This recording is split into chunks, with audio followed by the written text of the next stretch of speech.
नमस्कार दोस्तों, I am अभिनंदन कुमार सन्यासी। मैं इस वीडियो में आप लोगों के लिए जो 65वीं बीपीएससी की एग्ज़ाम हुई थी उसमें जो भी गणित का प्रश्न पूछी गई है मैं उसको सॉल्व करेंगे इस वीडियो में। तो देखिए आगे हम लोग बढ़ते हैं। क्वेश्चन नंबर यहाँ 16 है 16। दो विद्यार्थियों में 12 एक जैसी कलम बांटने के लिए कितने तरीके होंगे यदि प्रत्येक को कम से कम 2 कलम मिलना आवश्यक है। यहाँ पर कह रहा है कि प्रत्येक को कम से कम 2 अर्थात एक भी कलम दिया जा सकता है। तो मान लेते हैं हम लोग एक से स्टार्टिंग कर देते हैं तो सिंपल हो जाएगा। तो मान लेते हैं कि फर्स्ट को 1 दिया गया तो सेकंड को 11 देंगे, या मान लेते हैं कि सेकंड को 11 पेन दे दिए हैं तो फर्स्ट को 1 दे सकते हैं। यदि फर्स्ट को 2 दिए हैं तो सेकंड को 10 दे सकते हैं, या मान लेते हैं कि फर्स्ट को 10 पेन दिए हैं तो सेकंड को 2 पेन देंगे, या हो सकता है अभी कि फर्स्ट को 3 पेन दे दिए हैं तो सेकंड को कितना पेन दिए होंगे 9, क्योंकि 9 3 12 होता है। इसके बाद हो सकता है कि फर्स्ट को 9 कलम दिए तो सेकंड को 3 कलम दे दिए, या हो सकता है कि फर्स्ट को 4 दिए तो सेकंड को 8 दे सकते हैं, या हो सकता है कि फर्स्ट को 8 पेन दिए तो सेकंड को 4 पेन दे सकते हैं, या हो सकता है कि फर्स्ट को हम लोग 5 पेन दिए तो सेकंड को 7, या मान लेते हैं कि फर्स्ट को 7 दिए हैं तो सेकंड को 5 कलम दे सकते हैं। इसके बाद में है कि फर्स्ट को भी 6, सेकंड को भी 6 दे सकते हैं, और इसके बाद तो फिर रिपीट होने लगेगा क्योंकि 7 देंगे तो 5, तो 7 5 तो ऊपर ही है। तो ये सब हो गया। अब गिन लेते हैं टोटली कितना होगा। तो 1 2 3 4 5 6 7 8 9 10 11 माने 11 तरीका से इसको दे सकते हैं। इसका ऑप्शन नंबर 11 सही हो जाएगा। तो बहुत हल्का क्वेश्चन था, बहुत इजी था। नेक्स्ट में चलते हैं। क्वेश्चन नंबर यहाँ 17 है 17। यदि वृत्त ए और बी की त्रिज्याएं 1.5:1 के अनुपात में है तो वृत्त ए और बी के क्षेत्रफलों का अनुपात क्या होगा, यहाँ पर बताना है। तो यहाँ पर रेडियस का रेशियो दिया है 1.5:1 और क्षेत्रफल का रेशियो पूछा है एरिया का। तो हम लोग देख लेते हैं पहले। एकदम बहुत ही आसान क्वेश्चन है। तो हम लोग का एरिया जो हो गया, एरिया का रेशियो πr², यहाँ पर 1 कर देते हैं फर्स्ट के लिए। ये पाई है, ऊपर निकल गया है थोड़ा, इसको इरेज कर देते हैं। ये ऊपर नहीं होना चाहिए, लीजिए इसको हम साफ ही कर देते हैं।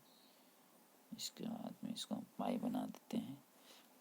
यहाँ पर इसको पाई बना दिए, ठीक है। और यहाँ भी हो जाएगा πr²। यहाँ पर दूसरा है तो पाई से पाई कैंसिल। इसका मतलब कि हम लोग सिर्फ रेडियस को स्क्वायर कर देंगे, माने त्रिज्या का स्क्वायर कर देंगे तो इसका आंसर निकल जाएगा। एकदम सिंपल था। तो 1.5 का स्क्वायर बाई 1 का स्क्वायर, तो 1.5 का रेशियो कितना हो जाएगा, इसका वर्ग, इसका स्क्वायर हो जाएगा 2.25। इसका तो 1 ही होगा, अर्थात ऑप्शन नंबर यहाँ पर तीसरा करेक्ट हो जाएगा। चलिए नेक्स्ट क्वेश्चन चलते हैं। बहुत इजी क्वेश्चन था। यहाँ पर है 18। एक नल पानी की किसी टंकी को 3 घंटे में भर सकता है और दूसरा नल उसी टंकी को 4 घंटे में खाली कर देता है। यदि टंकी 1/3 भरी हो और दोनों नल को एक साथ खोल दिया जाए तो टंकी भरने में समय लगेगा। यहाँ पर पूछा जा रहा है कि 2/3 पानी है टंकी में जो भरा हुआ है, इसको दोनों को एक साथ खोल देंगे तो कितना समय लगेगा इसको भरने में। तो ये भी बहुत इजी क्वेश्चन है, सिर्फ थोड़ा सा घुमा दिया गया है। तो देखिए मान लेते हैं कि ये जो है टंकी है जो कि 3 घंटा में इसको पूरा फुल कर देता है, और दूसरा हो गया कि इसको 4 घंटा में खाली कर देता है, इसलिए इसको माइनस क्षमता देते हैं। पावर माइनस में ही काम करता है तो इसलिए माइनस लगा दिए। अब ये दोनों टोटल कितना लीटर भरेगा, तो टोटल इसका एलसीएम होता है जो पूरा कैपेसिटी निकाल देता है। तो 12 हो जाएगा, क्योंकि 3 और 4 का जो एलसीएम होगा वर्ग कहने का मतलब लघुत्तम होगा, और 12 हो जाएगा। तो अब इसको हम लोग 3 से डिवाइड करते हैं तो इसका क्षमता निकलेगा। तो 3 से इसको डिवाइड करेंगे तो 4 क्षमता हो जाएगा एक का, और जब इसको 4 से डिवाइड करेंगे तो 3 होगा, माने इसमें माइनस क्षमता है तो -3 हो जाएगा इसका। दोनों मिलकर के क्षमता कितना होगा, तो दोनों का क्षमता हो जाएगा कितना, तो a प्लस बी का क्षमता हो जाएगा, घट जाएगा यहाँ पर क्योंकि 4 प्लस में 3 माइनस में है तो 1 क्षमता हो जाएगा। अब हम लोग ध्यान देते हैं कि पानी कितना भरना है। टंकी भरा हुआ है तो टंकी 1/3 भरी है, तो 1/3 भरी है, इसका मतलब है कि 12 का 1/3 इसमें से पहले क्या कर लेंगे हम लोग, घटा देंगे। माने 3 हिस्सा भरा हुआ है, 1 हिस्सा खाली है, तो इसको पहले हम लोग कट करके निकालते हैं। तो 12 गुने 1/3, 1/3 इसको घटा लेते हैं तो 4 आ गया, माने 4। तो 4 12 में से घटाएंगे तो शेष बच जाएगा, जो 1/3 जो जल टंकी में है वो निकलेगा। ठीक है, तो 4 को घटा लेंगे 12 में से, तो 12 में से 4 को घटाएंगे तो कितना हो जाएगा, 8। अब बट्टा में कितना हो जाएगा, 1, क्योंकि a प्लस b दोनों मिलकर काम कर रहा है, एक कार्य इसका निकाल रहे हैं, मैंने कितना समय में निकल जाएगा, मैंने समय निकल रहा है। ठीक है, तो a निकलेगा इसका, और ये हो जाएगा 8/1 घंटा, तो इसका 8 आंसर हो जाएगा, माने 8 इसका करेक्ट आंसर हो जाएगा। और ये इसका 1/3 जो वर्ग था ये निकाला गया है, तो इसको अलग घेर दिए और इसका करेक्ट आंसर 8 हो जाएगा। तो ऑप्शन फर्स्ट में 8 है, 8 घंटा। क्लियर हो गया, बहुत आसान क्वेश्चन था। चलिए नेक्स्ट क्वेश्चन चलते हैं। क्वेश्चन नंबर यहाँ 19 है कि श्रेणी मैंने यहाँ पर श्रृंखला से दिया गया है, सीरीज से। श्रेणी 1, 3, 9, 15, 25, 35, 49 और आगे डॉट है, यहाँ निकालना है क्या होगा। तो यहाँ पर हम लोग जब ध्यान देते हैं तो देखते हैं, क्या देखते हैं कि E1 का है, फिर 3 का है, 3 के बाद 5 का वर्ग है, फिर 7 का वर्ग है, माने 1, 3, 5, 7 इसका वर्ग होते हुए जा रहा है। यहाँ से यहाँ है, यहाँ से यहाँ है, यहाँ से यहाँ है और यहाँ से नहीं है इसका डॉट, माने ये जो गैप है इसका बताना है। तो ये बहुत आसान है, एक टर्म देख लिए। दूसरा टर्म देखते हैं हम लोग, माने सम संख्या के स्थान वाला जो भी संख्या है, तो सम संख्या के स्थान वाले जो संख्या है यहाँ पर है 3। तो 3 कैसा है, 2 के वर्ग में से 1 को घटा दिए, मैंने 2 के स्क्वायर करके 1 घटा देंगे तो यहाँ 3 मिल जाएगा। इसके बाद फिर यहाँ पर हम लोग देख रहे हैं 2 के बाद 4 का है, क्योंकि 4 के वर्ग में से ही हम लोग 1 कम करेंगे तो 15 आएगा, 16 - 1 तो 15। फिर देख रहे हैं कि 2, 4, 4 के बाद फिर यहाँ 6, 6 के बाद फिर कितना हो जाएगा 8। तो यहाँ 8 का होना चाहिए, क्योंकि यहाँ 6 के स्क्वायर -1 है, तो यहाँ 8 के स्क्वायर -1 होगा। तो 88, 64 -1 तो 63, इसका आंसर 63 होना चाहिए, जो कि है नीचे दिया गया, इसका आंसर हो जाएगा 88, 64 -1 तो 63। तो यहाँ पर हो जाएगा 6 6 36 -1 तो 35। ठीक है, इस प्रकार से बहुत ईजी था। आगे चलते हैं। क्वेश्चन नंबर 20 है, यदि x² - y² = 7 है और x - y = 1 है तो एक आयत जिसकी लंबाई और चौड़ाई xy है, सेमी में दिया गया है कि xy सेमी में है, तो इसका विकर्ण की लंबाई निकालना है। तो यह भी बहुत आसान क्वेश्चन है। x और y यहाँ पर इसका लंबाई और चौड़ाई दिया गया है, माने xy की वैल्यू निकाल लेंगे। अब विकर्ण जो होता है इसका फॉर्मूला d = √xy हो जाएगा, क्योंकि विकर्ण लंबाई के स्क्वायर प्लस चौड़ाई के स्क्वायर होता है, √, लंबाई स्क्वायर प्लस चौड़ाई स्क्वायर विकर्ण होता है आयत का। तो हम लोग यहाँ पर बहुत इजीली ढंग से पहले इसको हल कर लेते हैं और x y का वैल्यू ज्ञात कर लेते हैं। तो देखिए यहाँ पर x² - y² = कितना है, 7। और यहाँ पर हम लोग यहाँ से हम लोग निकाल के लिख सकते हैं क्या, कि x = 1 + y, x = 1 + y तक हम लोग रख सकते हैं। तो यहाँ पर हम लोग x इक्वल निकालेंगे तो हो जाएगा 1 + y। तो प्रतिस्थापन विधि से इसको हम लोग हल कर सकते हैं। तो यहाँ पर रख देते हैं x के स्थान पर 1 + y, इसका स्क्वायर है तो स्क्वायर कर देंगे, क्योंकि x के जगह पर हम लोग रखे हैं इतना, पुट कर दिए -y², तो -y² = 7। इसके बाद में हम लोग इसको हल कर लेते हैं, तो a² + 2ab माने 2y हो जाएगा, प्लस b² माने y² हो जाएगा, इधर भी -y² है = 7। अब यहाँ y² से y² क्या आ जाएगा, कैंसिल, क्योंकि प्लस माइनस में है। तो यहाँ पर हो जाएगा 2y, क्योंकि प्लस इधर 1 प्लस में है तो इधर देंगे तो माइनस में चला जाएगा, तो 2y = कितना हो जाएगा, 2y हो जाएगा 7 - 1 अर्थात 6 हो जाएगा। अब यहाँ देखिए इसको हम लोग हल कर लेते हैं, तो 2y = कितना हो जाएगा, 6 हो जाएगा। तो y = कितना हो जाएगा, 3 हो जाएगा। y = 3 आ गया, तो x = कितना आ जाएगा, यहाँ पर हम रख देते हैं 1 + यहाँ पर प्लस कर देते हैं 3 = 4 हो जाएगा, 4 आ जाएगा। x का वैल्यू 4 हो गया, x का वैल्यू 4, y का वैल्यू 3। तो इसका विकर्ण का फॉर्मूला क्या होता है, तो d = होता है root under x square plus y square, मैंने लंबाई के स्क्वायर प्लस चौड़ाई के स्क्वायर होता है रूट में। तो यहाँ पर हम लोग निकालते हैं, यही भी करना है जो कि डी डायगोनल। तो यहाँ पर रूट अंडर हो जाएगा 4 के स्क्वायर प्लस 3 के स्क्वायर, 4 के स्क्वायर प्लस 3 के स्क्वायर हो गया। कितना हो जाएगा, हम लोग इसको हल कर लेते हैं। हो जाएगा 16 प्लस 3 तिहाई 9, 16 9 कितना होता है 25, और 25 का वर्गमूल कितना होता है 5। तो 5 करेक्ट आंसर हो गया, 5 सेंटीमीटर आएगा। तो ऑप्शन नंबर फर्स्ट हो जाएगा, क्योंकि विकर्ण 5 सेंटीमीटर इसका हल हो चुका है। तो इस प्रकार से, और ये देखिए थोड़ा बड़ा यहाँ पर 1 लिखा गया था, इसको हम लोग साफ करके 1 लिख देते हैं अच्छा से। चलिए अब हो गया आंसर में। अब नेक्स्ट क्वेश्चन में चलते हैं। यहाँ पर इसका सॉल्यूशन हो गया। नेक्स्ट क्वेश्चन है क्वेश्चन नंबर 21 है। 80 विद्यार्थियों की एक कक्षा में 60% विद्यार्थी कैरम खेलते हैं और 45% शतरंज खेलते हैं, और शेष यहाँ पर कहा है कि 10% विद्यार्थी न तो कैरम खेलते हैं और न ही शतरंज, माने 10% तो खेलते ही नहीं हैं। तो खेलते हैं टोटल कितना परसेंट, बहुत ईजी क्वेश्चन है ये। तो केवल शतरंज खेलने वाला को निकालना है संख्या विद्यार्थियों का।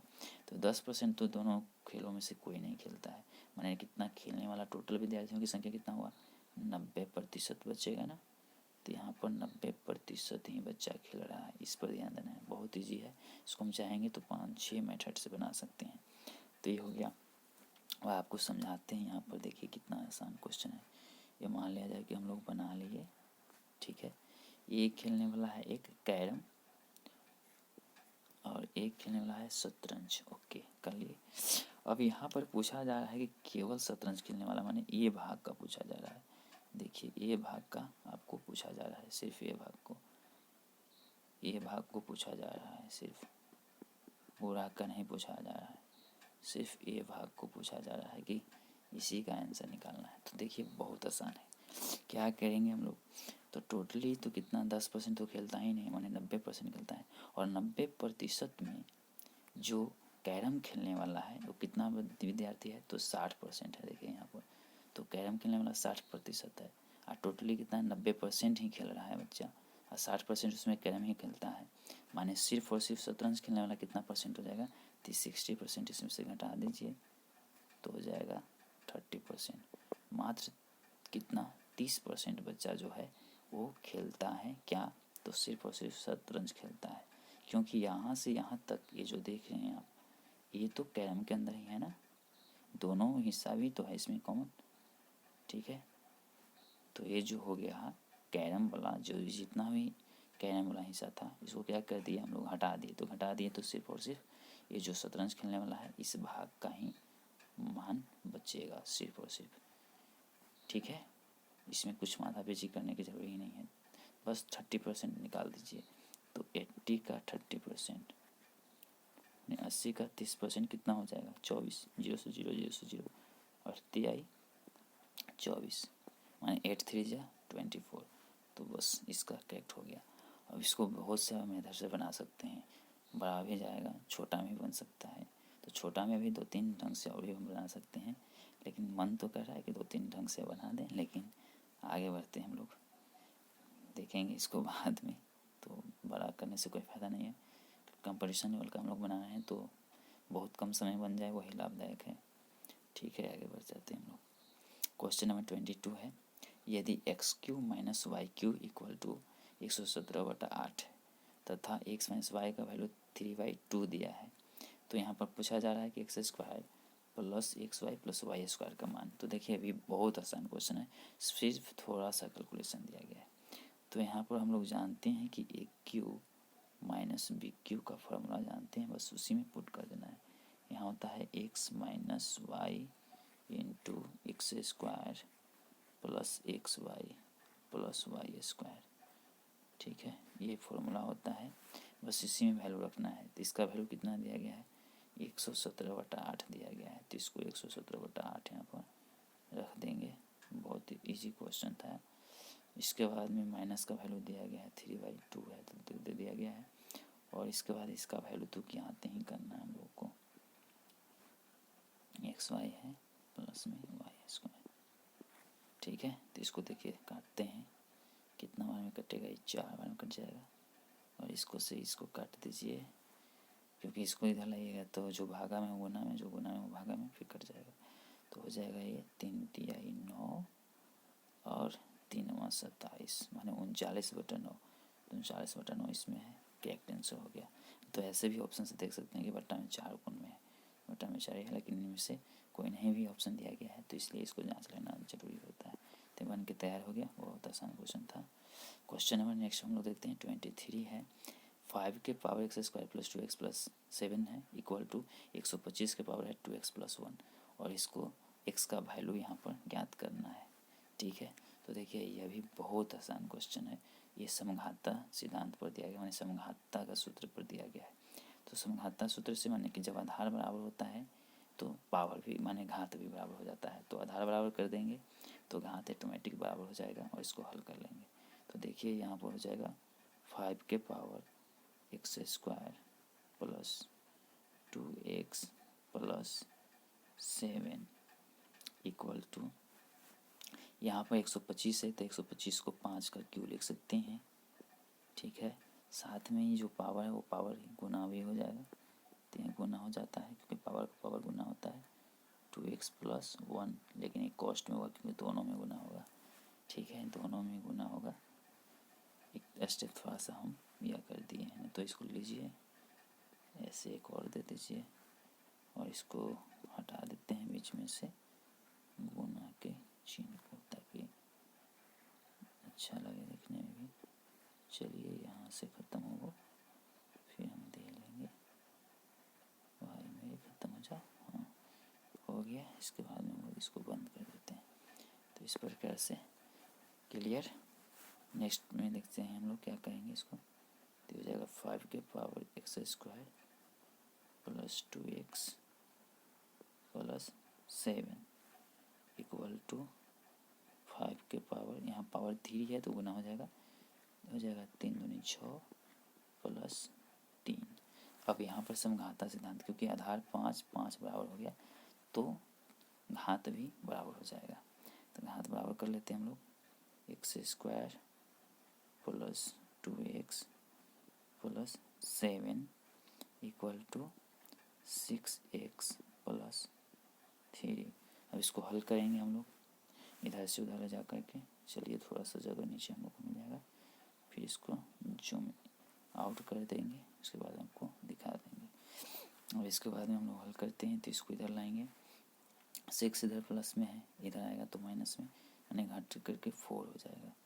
तो हो जाएगा x² - 4x हो जाएगा, क्योंकि इधर प्लस में 2x था, इधर से आएगा तो -6x आएगा। तो +2x और -6x, तो -4x बचेगा। यहाँ भी घटेगा तो ये बच जाएगा 4 इक्वल टू, इधर से सब ले करके इधर चले गए हैं तो ये 0 हो जाएगा। अब यहाँ पर हम लोग देखते हैं कि क्या है, तो ये हो जाएगा x²। देखिए थोड़ा सा और जगह लेते हैं, यहाँ पर हो जाएगा x², a² - 2ab + b² पर भी है, ऐसे भी कर सकते हैं, तो ऐसे कर सकते हैं, x² - 2x फिर -2x और +4 लिख सकते हैं। और आज गुणनखंड विधि से बना रहे हैं, क्यों? क्योंकि फर्स्ट और लास्ट को गुना करते हैं तब प्लस में 4x² आ रहा है, तो बस इसको भी उसी प्रकार से तोड़ा जाता है, ताकि गुना करें तो प्लस में 4x² आ जाए, क्योंकि फर्स्ट और लास्ट के गुणनफल के बराबर होना चाहिए। ठीक है, और जब हम लोग जोड़ घटाव करें तो 4x के 4x ही रहना चाहिए। तो इस ढंग से हम लोग यह कर लेते हैं। तो यहाँ से कॉमन लेते हैं x को, तो x - 2 बचेगा, फिर यहाँ से -2 को कॉमन लेंगे तो x - 2 ही बचेगा इक्वल टू 0। तो देखिए दोनों एक तरफ बाहर, एक बार में बाहर और एक दोनों में कॉमन बुला लेंगे। ठीक है, इस प्रकार से देखिए, इस प्रकार से लेना है। क्या करना है, x - 2 इंटू में हो जाएगा x - 2, एक लिए हैं इसको और इसको एक साथ, और दोनों में से एक ले लिए हैं। इस प्रकार से इसका नियम ही होता है।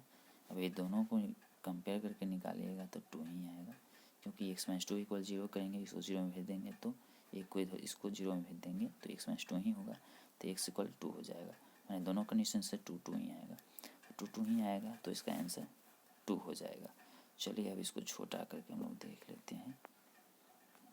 ऐसे नहीं छोटा होगा, इसी से होगा, क्योंकि जूम आउट था। अब इसको जूम आउट करते हैं, जूम इन था। देखिए जूम कैलकुलेशन अब आप यहाँ देख सकते हैं। थोड़ा इसको और बड़ा कर देते हैं। चलिए इसको